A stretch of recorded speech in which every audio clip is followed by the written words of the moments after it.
नमस्ते मित्रों, मैं श्रवण कुमार सक्सेना, भूतपूर्व प्रबंधक सिंडिकेट बैंक। और मैं आज एक जर्नल बना रहा हूँ वीडियो। ये उन लोगों के लिए भी है जो क्या करते हैं कि बिजनेस देख लिया, इच्छा तो है ही, सबकी इच्छा है और पैसा आए, कोई अपना काम छोड़ना ना पड़े, पार्ट टाइम से ही आ जाए, बहुत अच्छी बात है। तो उसके लिए हमारा जिस अवसर बिजनेस अपॉर्चुनिटी है, जो ये गोल्डन नहीं डायमंड अपॉर्चुनिटी है। तो ये best of the best on the face of the earth ये है। मैं इसके विस्तार में नहीं जाऊंगा, मैं सीधे आता हूँ बात पर।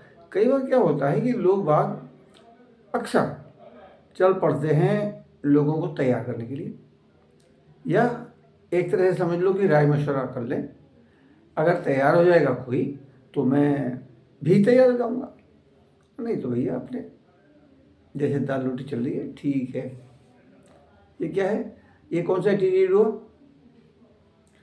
विनर्स का तो नहीं हुआ, कम से कम विनर्स का एटीट्यूड तो ये है कि यार अगर ये बिजनेस चल रहा है, ये बिजनेस इतने लोगों के जीवन में इतना परिवर्तन ला चुका है, उसमें अशिक्षित लोग भी हैं और हाई एजुकेटेड लोग भी हैं, उसमें व्यापारी वर्ग भी है जो काफ़ी धनाढ्य था, और उसमें ऐसे ऐसे मतलब ब्यूरोक्रेट्स भी हैं, डॉक्टर्स भी हैं, इंजीनियर्स भी हैं, चार्टर्ड अकाउंटेंट भी। अगर इनको ज़रूरत है तो मुझे क्या ज़रूरत नहीं है, इन्होंने कुछ सोचा ही होगा, देखा ही होगा, कोई तो बात होगी, ये मुझसे कम इंटेलिजेंट तो नहीं। और ऐसे लोग भी हैं जो अनपढ़ हैं, लेकिन उनकी ज़िद थी कि मैं भीड़ में से निकल के टॉप की ज़िंदगी बिताने वाले लोगों में से आकर ही रहूँगा। तो ऐसे नहीं होता है कि जाके आप सर्वे करें। पहली बात तो सर्वे क्या करेंगे, आपसे अगर मैं सवाल पूछ लूँ दो चार इसी बिजनेस को जिसके मैं आपको प्लान दिखा चुका हूँ, तो आप पर सम्यक उत्तर नहीं होंगे। क्यों? अभी एक दो तीन बार का प्लान देखा हुआ दिमाग में जाता कहाँ है। और एक सिंपल सी बात कॉमन सेंस की जो है कि यार यहाँ से प्रोडक्ट ले रहा हूँ, आज तक लेता आया हूँ और हमेशा लेता रहूँगा, आज तक तो कोई कमाई हुई नहीं है। यहाँ से ये कह रहा है मेरा दोस्त है या मेरा शुभ चिंतक है या मेरा पड़ोसी है या मेरा कोई भी है, कम से कम मेरा अशुभ चिंतक तो नहीं है, मुझे पैसा कमाने का रास्ता ही तो बता के गया है, वो मेरी मर्जी है मैं अडॉप्ट करूँ या ना करूँ। तो मैं अगर करके देख लूँगा तो हर्जा क्या है इसमें, रिस्क क्या है? सामान तो मैं मार्केट से ला ही रहा हूँ, यहाँ पर मनी बैक गारंटी है, इतना सा सोचना है। और जब दूसरे कर सकते हैं, अनपढ़ कर सकते हैं, तो मैं क्यों नहीं कर सकता? यह है अपने आप को चैलेंज करने का काम। पहली बात तो ये है, पर चैलेंज क्यों करेंगे? सबसे महत्वपूर्ण बात है कि आप करेंगे क्यों। तो मैं जनरल रीज़न जो मैं सोचता हूँ, विचारता हूँ, और अक्सर मेरे दिमाग में आ जाते हैं। क्या आ जाते हैं? ऐसे ऐसे ख़राब खबरें आती हैं, जैसे कि किसी युवती को नौकरी दिलाने का झांसा देकर कोई शोषण करता रहा, और ऐसे एक नहीं अनेक केस आ चुके हैं। एक केस तो टीवी पर आया था कि हाईवे पर गाड़ी में किसी नेता टाइप आदमी ने और किसी टीचर, लेडी टीचर थी कोई, उसके साथ मनचाहा किया, और वो केवल ट्रांसफर की वजह से सरेंडर उसने कर दिया। क्या है ये? आपको ये सब तो समाज में होते हुए दिखते हुए कष्ट नहीं होता? और दूसरी बात क्या है, ये तो चलो थर्ड पर्सन का हो गया, किसी का हो गया, किसके साथ कब क्या हो, कौन किसके बहकावे में आ जाए पता नहीं। लेकिन ये बताओ कितने बच्चे हैं आपके? गिनती के दो हैं, अधिकतर के दो हैं, और अधिकतर के बच्चे बाहर कहीं नौकरी कर रहे हैं। क्यों कर रहे हैं? अरे नौकरी तो करनी है, क्यों करनी है? और तो और विदेश में बैठे हैं, क्यों? अरे हमारा लड़का यूएसए में है तो, पर आपने जो उसका जन्मदिन इतना ज़बरदस्त मनाते रहे, आप उसके जन्म पर दावतें करी थी खुश हो गए, और फूले नहीं समाये थे, किस लिए? इसलिए कि पढ़ा लिखा कि वो यूएसए में जा बैठे और वहाँ की नागरिकता ले ले, आपके पास आए तक नहीं, आपके कस्टों में तक नहीं आए, बस वीडियो पर कॉलिंग हो गई। चलो, जो यूएसए में नहीं है, जो रह रहे हैं दूर दूर दूर दूर, वो भी हर तीज त्यौहार पर नहीं आ सकते, क्योंकि उनके बच्चे भी अब बड़े हो गए हैं। उनको स्कूल जाना है, वो इतनी छुट्टियां नहीं करा सकते। मतलब बच्चे हैं लेकिन आपसे दूर रह रहे हैं। किस लिए? जॉब के लिए। जॉब किसी धर्म ग्रंथ में लिखा हुआ है क्या? अगर आपके पास कोई विकल्प नहीं है जॉब के अलावा, मजबूरी है भाई। वही कि एक लीडर कहते हैं कि किराए का मकान बुरा नहीं है जब तक आपका अपना मकान ना हो जाए। लेकिन आपने अगर जीवन का उद्देश्य ये बना लिया कि मैं किराए के मकान में ही रहूँगा, तो फिर क्या कहना है? ये चिंतन ही बड़ा विचित्र है। तो ये जो अवसर है, आपका बच्चा अगर बाहर ना जाए, आपके साथ रहे, जिस आयु में आपको सबसे ज़्यादा ज़रूरत होती है बच्चों की, वो आपसे दूर ना रहें, आप और वो एक दूसरे का, आपका उसको आशीर्वाद मिले, संरक्षण मिले और उसकी सेवाएं, उसकी देखभाल आपको मिले और मिलजुल के सब रहें। अच्छा नहीं लगेगा क्या? किस लिए जाते हैं? यहाँ कई ऐसे लोग हैं जो कि यूएसए में जॉब करते थे, और यूएसए में जॉब करने का अर्थ आप समझ सकते हैं। वे यहाँ हैं अपने पेरेंट्स के पास और वहाँ से ज़्यादा अच्छी इनकम लेते हैं। आप क्या चाहते हैं? आपका बच्चा बड़ा होकर दूर ही रहने लगे, आपके पास आए ही नहीं, कभी तीज त्योहार पे आए?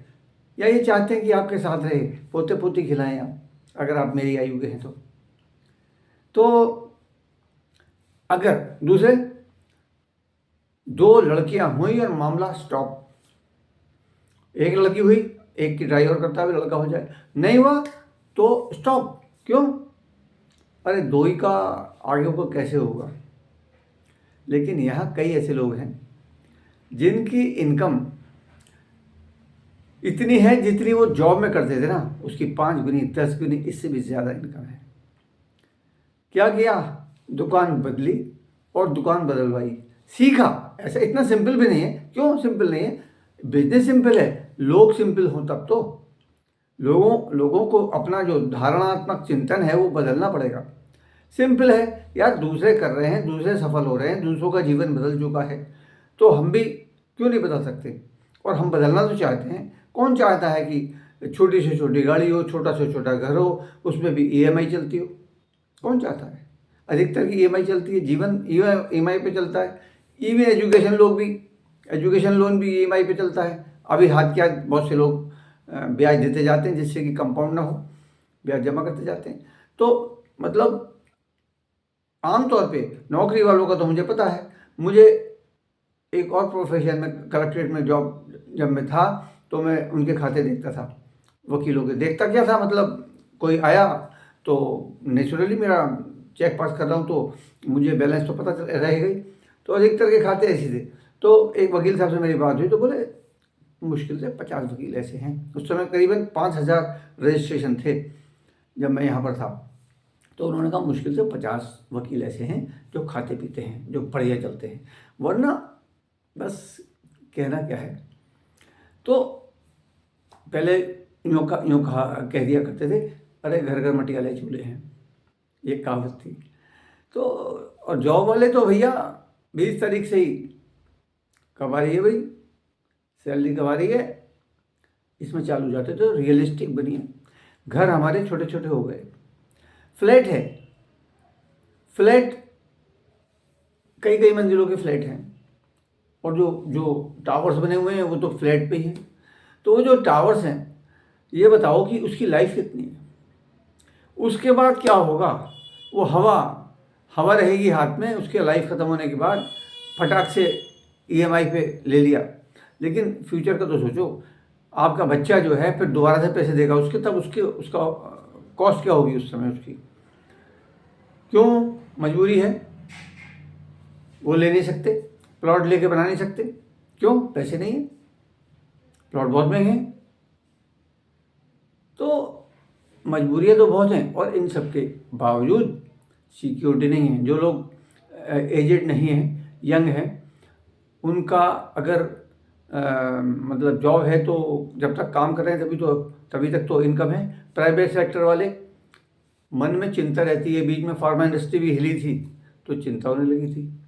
आईटी इंडस्ट्री हिल जाती है, कभी भी कोई जगह से छंटनी हो जाती है, क्योंकि कंपनी के सामने सबसे पहले सर्वाइवल है। तो उसके शेयर होल्डर्स जो है ना, वो ये नहीं देखते, उनकी किसी से पर्सनल दुश्मनी नहीं होती, पर उनको अपनी कंपनी बचानी है तो अपना एस्टेब्लिशमेंट कम करना है, कॉस्ट कम करनी है।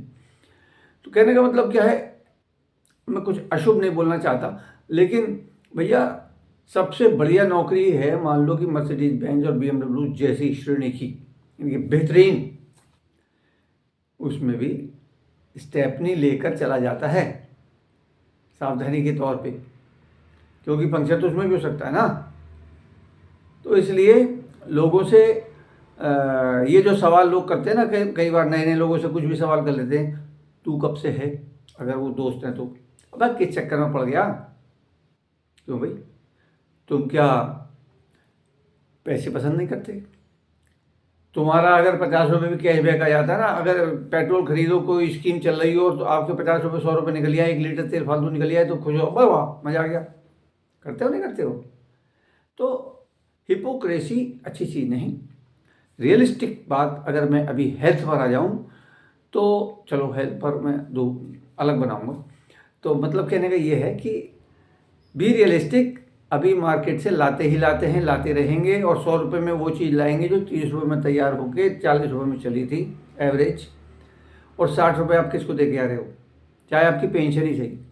अरे जो भी बचेगा वो आपके और आपके बच्चों के काम आएगा, आपकी सेहत अच्छी रखने के काम आएगा, नहीं आएगा? तो जो आदमी आपके सामने कुछ पूछने आया है, कुछ बताने आया है, उससे आप उल्टे सवाल कर रहे हो, इसलिए कर रहे हो क्योंकि आपको अभी ये नहीं पता कितने लोग कितने सक्सेसफुल हो चुके हैं। अभी आपको ये नहीं पता कि आपकी कैपेसिटी कम नहीं हुई है, और आप अभी भी क्षमतावान हैं, आप अभी भी प्रतिभावान हैं, आप अभी भी सक्सेसफुल हो सकते हैं। तो जो व्यक्ति बताने आया है, आप ईमानदारी से उससे सवाल पूछिए, अपने अपने मन के पूर्वाग्रह मिटाइए, सही जानकारी से करिए, मत करिए वो आपकी चॉइस है। आपको अगर 30-40 रुपये की चीज़ के 100 रुपये देने में मज़ा आ रहा है तो वी आर हैप्पी, हम अपने काम में खुश हैं। हम किसी व्यक्ति विशेष की तलाश में नहीं हैं, हम तो या तो विजनरी जो कल का सोचते हो, या महत्वाकांक्षी ऐसे लोगों की तलाश में है, या कुछ जो कुछ ढूंढ रहे, बस। तो हमें फोकस उन पर रखना है। जो कोई कुछ कह दे मुस्कुरा दीजिए, बुरा मत मानिए, क्योंकि कोई आदमी बेनाफाइड इंटेंशन से नहीं बोल रहा, उनको उतना ही पता है।